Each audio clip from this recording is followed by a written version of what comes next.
अपनी कृपा को समझ करके मुझे बताया कि तुम सृष्टि करो। तो मैं बोला मैं सृष्टि कैसे करूं? जैसे आपको कोई बोल दे कि जा करके पुल बनाओ, तो आप बोले मैं इंजीनियर थोड़ी ना हूं कि जाके पुल बना दूंगा, पहले इंजीनियरिंग का कोर्स तो कराओ। तो ब्रह्मा जी बोले सृष्टि करो, तो बोले कैसे करूं? कोर्स कराइए आप हमको। तो नारायण भगवान ने 4 श्लोकों में ब्रह्मा जी को कोर्स कराया। उसका नाम है चतुश्लोकी भागवत, 4 श्लोकों की भागवत।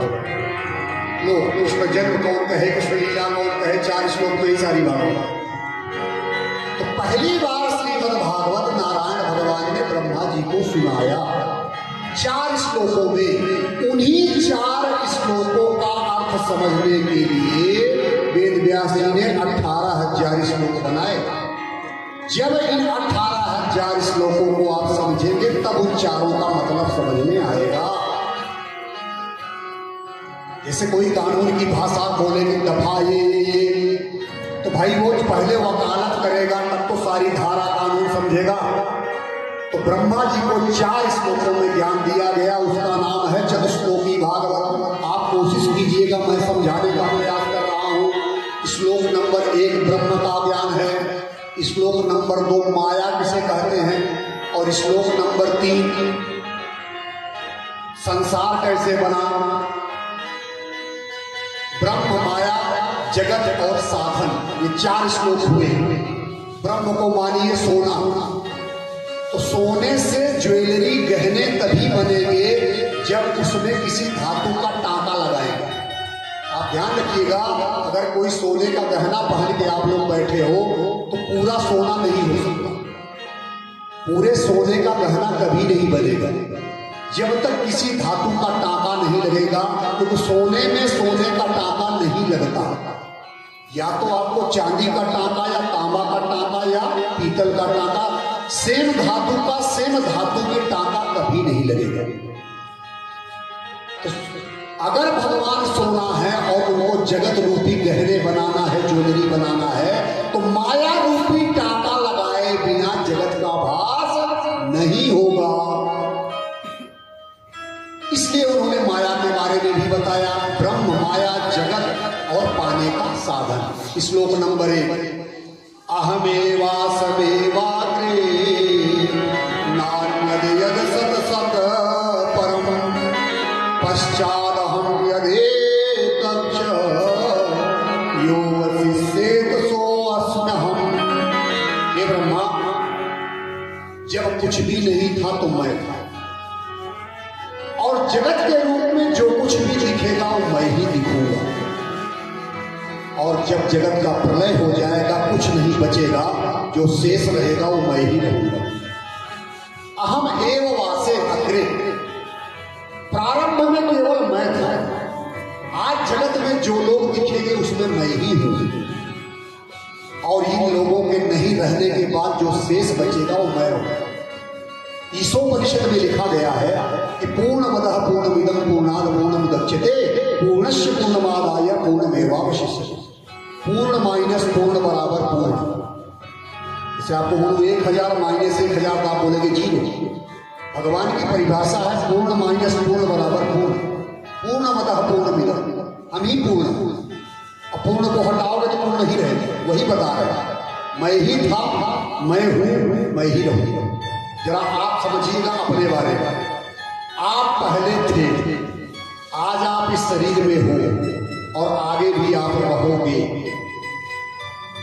आपका शरीर पहले नहीं था, आज आपका शरीर है, आगे आपका शरीर नहीं रहेगा। तो जो था है रहेगा, भगवान कह रहे हैं वही मैं हूं। जो नहीं था है नहीं रहेगा, वही टाका माया। हम आप पहले आत्मा थी, आज शरीर के रूप में विराजमान होकर बोल रही है, आपके शरीर में सुन रही है, आगे भी रहेगी। नैनम छिन्नत विशस्तानी नैनम दहति पावकः।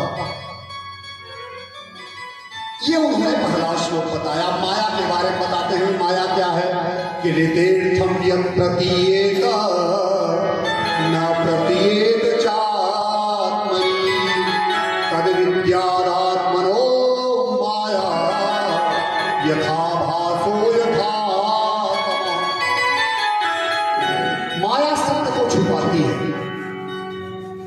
छुपावे, असत्य को दिखावे, वही माया है। जैसे सत्य आपका कोई शरीर है और परछाई उसमें असत्य बन के खड़ी हो जाती है, तो सत्य रूपी आत्मा में इतना तेज है कि माया, असत्य माया भी जो लोगों को सत्य सा प्रतीत होती है, क्योंकि आत्मा के सत्य का इतना तेज है कि असत्य को भी सत्य सा प्रतीत करवाती है। यथेर्थम यत् प्रतीयेत न प्रतीयेत चात्मनि तद् विद्यात्मनो माया यथा भासो यथा तमः। इससे अंधकार में प्रकाश की परछाई दिखती है, वो इससे माया है। जगत के बारे में बताते हैं, यथा महन्ति भूतानि भूतेषु चावचेष्वनु प्रविष्टान्य प्रविष्टानि तथा तेष्णते स्वः। यहाँ एक बड़ी गजब की बात भगवान बोल रहे हैं कि प्रविष्टान न प्रविष्टान। समझिएगा, आप अच्छे श्रोता हैं। और एक सिद्धस्थली श्री लक्ष्मण दास जी महाराज की सिद्धस्थली में आप बैठे हैं, गायों का समूह है आपके तरफ अगल बगल, शुद्ध गौशाला में बैठे हैं, साक्षात वृंदावन यहाँ प्रकट हो गया है। तो विश्वास है कि आप समझ रहे हैं और समझेंगे, क्योंकि जब से मैं कथा कर रहा हूँ यहाँ पे, अभी तक किसी भी व्यक्ति अथवा माताओं को जमाई लेते मैंने नहीं देखा और एक आसन से दूसरा आसन बदलते नहीं देखा। तो धन्य है आप श्रोता, इतनी जितनी चाव से आप सुन रहे हैं, तो धन्य है आप नहीं, आपके माता पिता जिन्होंने आप जैसे विभूति को जन्माया, कि आज भगवत कथा में उनका मन लग रहा है। बोलिए भागवत भगवान जय। भगवान कहते हैं प्रविष्टान न प्रविष्टान, सारे जगत में मैं हूं और मैं नहीं भी हूं। अब आप बोलोगे ये कौन सी बात हुई, भगवान हैं और नहीं भी है? तो जरा समझिए, पहले हैं का प्रमाण देखिए कि भगवान सारे जगत में हैं या नहीं हैं। भाई अगर आपको तरंग दिख रही है, पहले भगवान के होने का प्रमाण सुनिए। अगर आपको जल में तरंग दिख रही है, तो बिना जल के तरंग होगी क्या? जल है तभी तो तरंग बनी।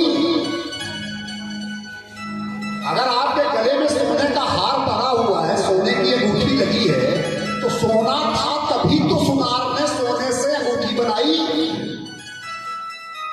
भाई जल में तरंग माने जल है, सोने का गहने माने सोना है, ज्वेलरी का ही बात है। अगर सोना न होता तो सुनार कैसे बनाता? तो इसका मतलब कि सोने से ही तो सुनार ने बनाया। तो भगवान सोना है और उसमें अन्य धातु का तागा लगा माया का, तो ये जगत रूपी गहना बन गया। तो भगवान की उपस्थिति तो सिद्ध हो गई। और दूसरी तरफ भगवान कह रहे हैं मैं नहीं हूं। वो कैसे प्रमाणित करेंगे कि भगवान जी नहीं है? ऐसा नहीं। सोने का आपने नेकलेस बनाया, अब आप बोलेंगे नेकलेस है, तो नेकलेस है तो सोना है। हाँ जी है। अगर हमने नेकलेस को तोड़ दिया तो नेकलेस तो खत्म, तो क्या सोना खत्म हो गया? नेकलेस गायब हो गया लेकिन सोना नहीं गायब हो गया। जल से तरंगे गायब हो जाएंगे लेकिन जल नहीं गायब होगा। तो अगर नेकलेस था तो सोना था, तो नेकलेस के खत्म होने पर सोना भी खत्म हो जाना चाहिए। नेकलेस है तो सोना है, तो जब वो नहीं है तो ये भी नहीं होना चाहिए। तरंगे हैं, जल है तो तरंगे हैं, तरंगे नहीं है तो जल भी गायब है। लेकिन तरंगे गायब हो जाती है, जल गायब नहीं होता। नेकलेस चला जाएगा लेकिन सोना नहीं चला जाएगा। तो जगत चला जाएगा लेकिन भगवान रहेगा। और चौथा श्लोक है साधन। एतावदेव जिज्ञासु तत्व जिज्ञासुनात्मनः अन्वय व्यतिरेकाभ्याप्यत्र स्यात् सर्वत्र सर्वदा। जिनको जानना हो इस रहस्य को, माया और ब्रह्म के रहस्य को जानना हो, उनके लिए एक फार्मूला बता रहे हैं भगवान जी। अन्वय और व्यतिरेक, याद दीजिए, अन्वय व्यतिरेक के व्याकरण के दो शब्द हैं, इनके द्वारा भगवान को जान सकते हैं। अन्वय क्या है? तरंगे हैं तो जल है, तरंगे नहीं है तब भी जल है। जगत है तो जगदीश है, जगत नहीं है तब भी जगदीश है। तो जो पहली लाइन बोला जा रहा है कि जगत है जगदीश है, अन्वय। दूसरी लाइन जो बोल रहा हूं, जगत खत्म तब भी जगदीश है। व्यतिरेक तो अन्वय और व्यतिरेक की क्रिया के द्वारा भगवान को जाना जा सकता है। तो ब्रह्मा जी को जैसे ही ज्ञान दिया तो ब्रह्मा जी समझ गए कि अब मैं जो है बना दूंगा सृष्टि। कर दोगे? बोले कर दूंगा। प्रभु जी आपको सारा कुछ समझा दिया। कहने का मतलब है कि भगवान के कार्य में जो जगत दिख रहा है तो उनको मटेरियल तो चाहिए। जैसे कुम्हार को आप मटेरियल दोगे, मिट्टी, तभी तो घड़ा बनाएगा। कुम्हार के पास अगर मिट्टी नहीं है तो घड़ा कैसे बनेगा? सुनार के पास सोना नहीं है तो घड़ा कैसे बनेगा? अब अभिन्नो निमित्त उपादान कारण, इसी कार्य के दो कारण, एक निमित्त कारण, एक उपादान कारण। निमित्त कारण है जिसने बनाया, उपादान कारण है जिससे बनाया। जैसे नेकलेस किसने बनाया? सोनी। किससे बनाया? सोना। तो सोनी हो गया निमित्त कारण और सोना हो गया उपादान कारण। कुम्हार ने घड़ा बनाया, दियाली बनाया, किसने बनाया? कुंभकार। कुंभकार हो गया निमित्त कारण और उपादान कारण हो गया मिट्टी। मिट्टी न होती तो बनाता कैसे? लेकिन इस जगत का उपादान कारण निमित्त कारण दोनों भगवान हैं। बनाने वाले भगवान और बनने वाले भी भगवान। अभिन्नो निमित्त कारण इसको बोलते हैं। इसको मकड़ी से समझिएगा। मकड़ी जो जाला बनाती है ना, तो उसका निमित्त कारण भी मकड़ी है और उपादान कारण भी मकड़ी है। मटेरियल भी मकड़ी, बनाने वाले भी मकड़ी। उसी तरह से इस जगत का उपादान कारण निमित्त कारण दोनों भगवान हैं। बोलिए भागवत भगवान की जय। भागवत में 10 विषय है। 10 विषयों का हम लोग श्रवण करेंगे। क्या है? अत्र सर्गो विसर्गश्च स्थानं पोषणं ऊतयः मनवंतरे ईशान तथा निरोधो मुक्तिदाश्रयः। ये 10 विषय भागवत में आएंगे। तृतीय स्कंध से शुरू होते हैं और द्वादश तक चलेंगे। आज 2 स्कंधों की कथा हो गई, कल से तृतीय स्कंध प्रारंभ होगा। तो पहला स्कंध है अधिकारी। कौन अधिकारी है भागवत का? दूसरा स्कंध है साधु कैसे पाएगा, और तीसरा स्कंध है सर्ग। सर्ग माने इस संसार का निर्माण 2 प्रकार से होता है। स्वप्रकट ईश्वरीय कृपा से, जैसे जल को किसी ने नहीं बनाया, ईश्वरीय कृपा। अग्नि किसी ने नहीं बनाया, ईश्वरीय कृपा। वायु किसी ने नहीं बनाया, ईश्वरीय कृपा। तो जो चीजें स्वप्रकट होती हैं उनको बोलते हैं सर्ग। अमैथुनी क्रिया के द्वारा जो बन गई सर्ग। ये है तृतीय स्कंध। और चतुर्थ स्कंध है विसर्ग। विसर्ग माने जब उन चीजों से वो प्रकट करे, मतलब मैथुनी क्रिया के द्वारा जब सृष्टि का प्रारंभ होता है उसको बोलते हैं विसर्ग। अत्र सर्वो विसर्गश्च स्थानम, जहां पर भगवान की कथाओं का, क्रियाओं का वर्णन होता है, विष्णु की श्रेष्ठता सिद्ध होती है, उसको स्थान कहते हैं। और जहां आप अपने द्वारा सुरक्षित सृष्टि में भक्तों के ऊपर जो कृपा होती है उसको कहा गया है पोषण। और मनवंतरों के जो अधिपति है, जो भगवत भक्ति और प्रजापालन शुद्ध धर्म का अनुष्ठान करते हैं, उनको बोलते हैं मनवंतर। ईशान तथा निरोध मुक्ति आश्रय। इस तरह से भागवत के 10 विषय है पढ़ने के लिए, 10 विषय है जानने के लिए। बोलिए भागवत भगवान की जय। गुरुदेव जी आरती की भी तैयारी करें। तो भगवान के और भक्तों के और उनके साधन में जहां भेद समाप्त हो जाता है उसी का नाम है भागवत। तो भागवत के द्वारा ही हम भवसागर को पार करते हैं। तो जो भगवान को पाता है, जो साधक है, पाने के बाद उसका नाम हो जाता है भागवत। इसे 12-12 भागवत हुए हैं। भीष्म पितामह, राजा बलि, यमराज, इनको आदि को मिला करके आगे प्रसंगों में आएगा। तो कल की कथा की जो विशेषता रहेगी वो ये रहेगी कि आज हम ये दुनिया में भटक रहे हैं। अगर हम भगवान के अंश हैं, जैसा कि आपने सुना, इस जगत का उपादान कारण भी भगवान है और निमित्त कारण भी भगवान है। तो उन अभिन्न उपादान कारण में बनने वाले वो, बनाने वाले वो, तो हम कैसे उनसे अलग हो गए कि आज हम मोक्ष का मार्ग ढूंढ रहे हैं। तो कल इसका आपको वैज्ञानिक और दार्शनिक वर्णन यहाँ पे सुनने को मिलेगा। और सृष्टि का प्रारंभ किससे होता है, यहां से कथा कल प्रारंभ होगी। बोलिए भागवत भगवान की जय हो। बोलिए बांके बिहारी लाल की जय हो। देखिए भगवान के दीवाने मस्ताने कौन कौन है, तेरा दोनों हाथ उठा के बताएंगे। हम सभी भगवान के दीवाने और मस्ताने, तो चलिए झूमते हुए भजन के साथ में जब तक आरती की तैयारी हो रही है एक बार जोरदार जयकारा लगाएंगे। बोलिए कृष्ण कन्हैया लाल की जय हो। दीवाना बना दिया हमें, मस्ताना बना दिया, दीवाना बना दिया हमें, मस्ताना बना दिया, बनवारी गिरधारी गिरधारी तेरी यारी, दीवाना बना दिया गिरधारी तेरी यारी।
सभी भक्तजन अपने अपने स्थान पर खड़े हो जाएं